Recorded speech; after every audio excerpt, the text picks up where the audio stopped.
What's up, Mafia? Let's talk about what's happening with the Philadelphia Eagles right now. Kevin Patullo just sat in front of several cameras and tried to take credit for 2 Super Bowl runs. Romeo Doubs is out here on the record saying he wants to play with AJ Brown in New England. And while all this is going down, Dontayvion Wicks has a trainer who says Green Bay handed the Eagles a weapon they didn't even realize they had. A lot is happening, and we need to go through all of it. So, let's get it mixing. So, we're going to start here, because you need to hear exactly what this man just said. Kevin Patullo, the Eagles' former offensive coordinator, sat down with the Miami Dolphins media this weekend and essentially claimed he was the driving force behind building the Philadelphia Eagles from the ground up. That he was there day one with Nick Sirianni, set the tone and the culture for the team, shaped the offense, and wore multiple hats across multiple years. 2 Super Bowl appearances, 1 championship, and in his version of the story, he's a major reason why. Coming in with Nick in 2021 and really building that whole entire program from the ground up. You know, I was the first one there with him, made a lot of the hires. We set the organization in place as far as culture, what kind of players we wanted, what kind of offense we were going to develop around guys. So just being a part of something from basically ground zero until, 2 Super Bowls and we win 1, that's a big piece of it. So being able to understand, and I wore different hats. I was assistant head coach, I was offensive coordinator. I was heavily involved in the offense every year. And just understanding what it takes to get to that high level and achieve what everybody wants to achieve, I think is really going to be critical going forward. Now, I'm going to give him 30 seconds of fairness, and 30 seconds only. He was there early. He was part of the staff during the building phase. He had a hand in organizational structure as an assistant head coach. I won't pretend that didn't happen. Both things can be true. You were a part of the foundation, and you drove the offense into the ground the moment they handed you full control. Because here's what I keep coming back to. When Patullo was the guy, when he was handed the keys to the offense, that same Eagles offense became one of the most predictable units in football. It was the same plays over and over and over again. Saquon up the middle. Saquon up the middle again. Now let's take a deep shot with AJ Brown. Oh, that didn't work. Now let's punt. Eagles fans could map out the plays before every single snap. And that's not a hot take. That's what we watched all of 2025.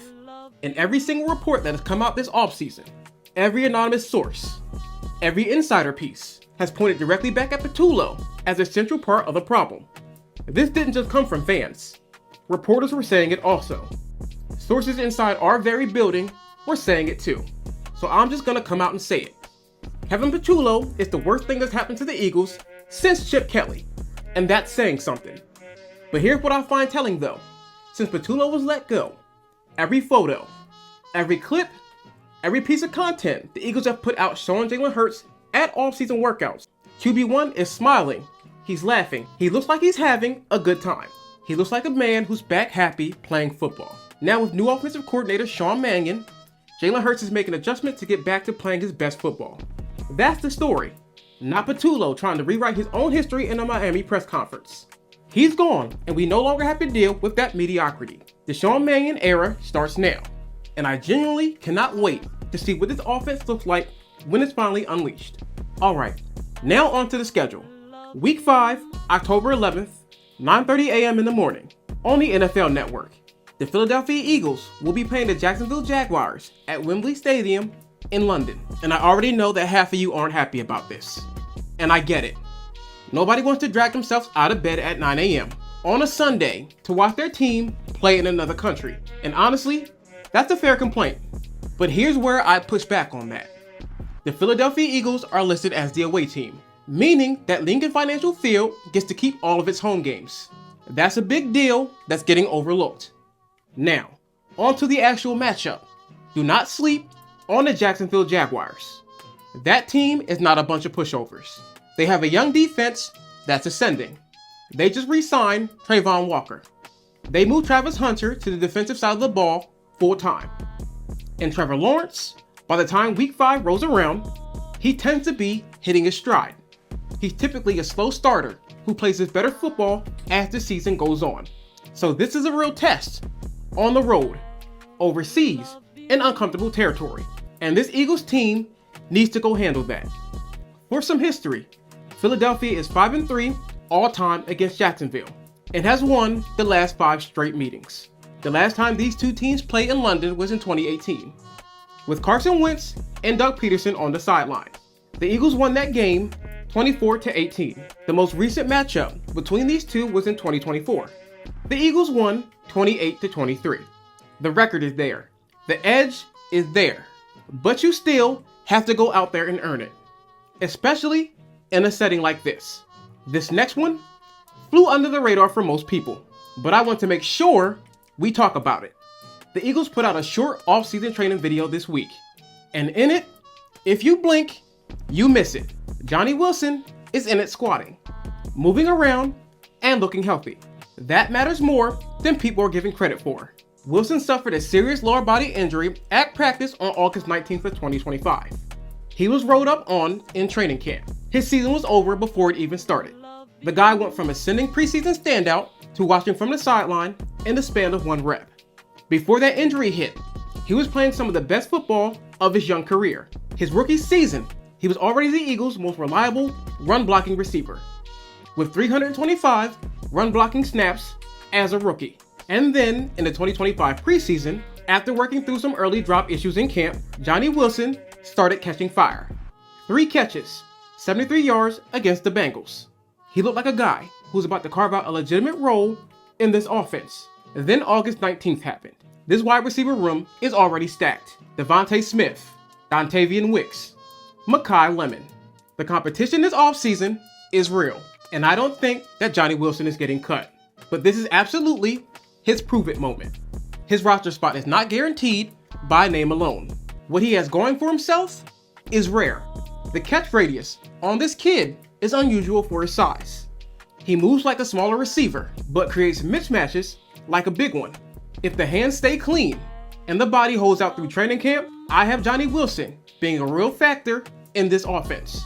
Now, this is a guy I want to spend some real time on, because I think people are sleeping on what he could become in this offense, and that's Dontayvion Wicks.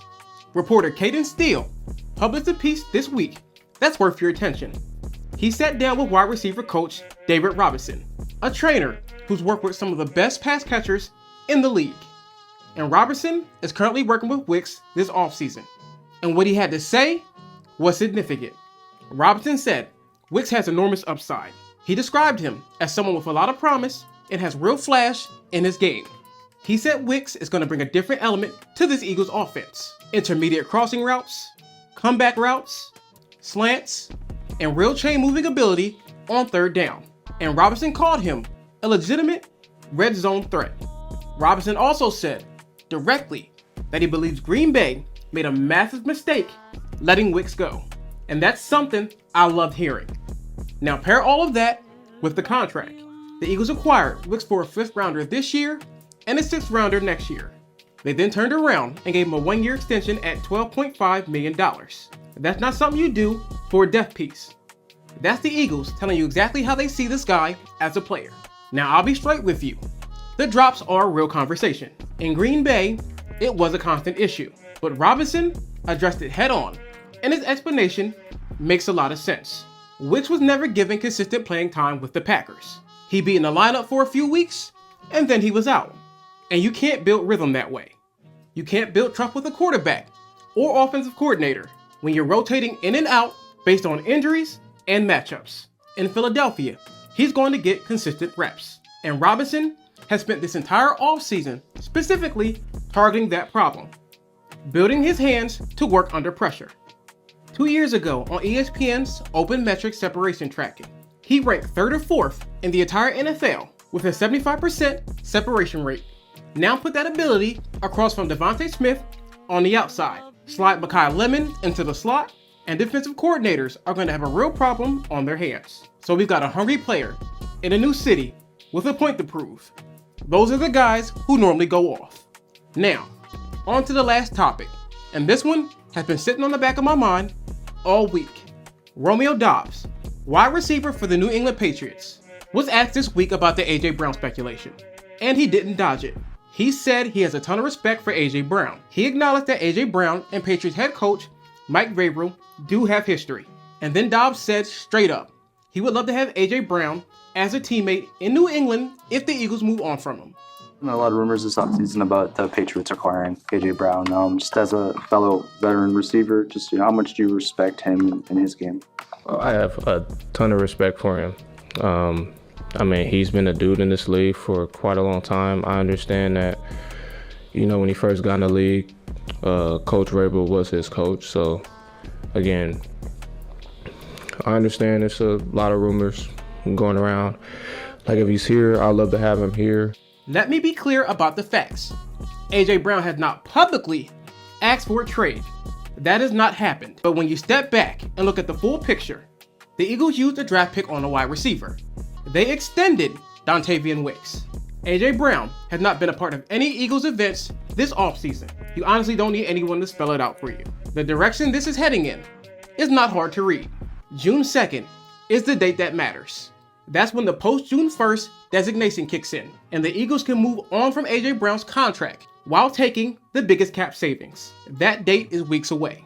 And my take on the destination: if this trade happens, and I'm not going to pretend anymore like it probably isn't, I hope that it's not to New England, even though all the clues are pointing that way. I'm hoping it's the Jets, the Browns, or even the Chargers. Find a trade partner that doesn't come back to haunt us, because watching A.J. Brown in a Patriots uniform making plays in January would honestly piss me off.